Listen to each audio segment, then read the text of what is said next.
Ek is J.S. Steenkamp. Ek is nou al vir byna 10 jaar plaasbestuurder hier by F-Rank Farming. Ons is in die Vredefort Kroonstad distrik en ons het 'n gemengde saaiboerdery.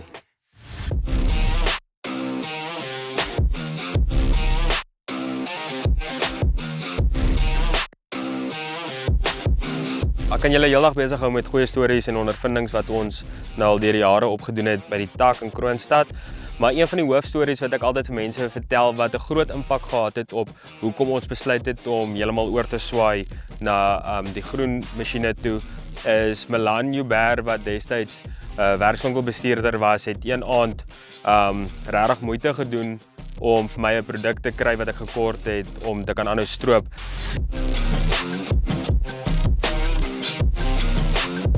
Dit was omtrent die 7:30 die aand dat ek vir Milan gebel het en vir hom gesê het, hoorie so Milan, ek het so as wat uitspring, ek is in die knyp, 'n kort radkas. 10 minute later bel hy my terug, sê vir my, daar is een beskikbaar in Orendalsrus.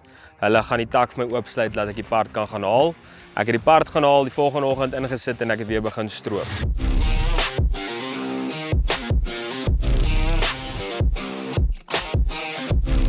Hulle gaan regtig above and beyond om ons te help wanneer ons in die knyp is.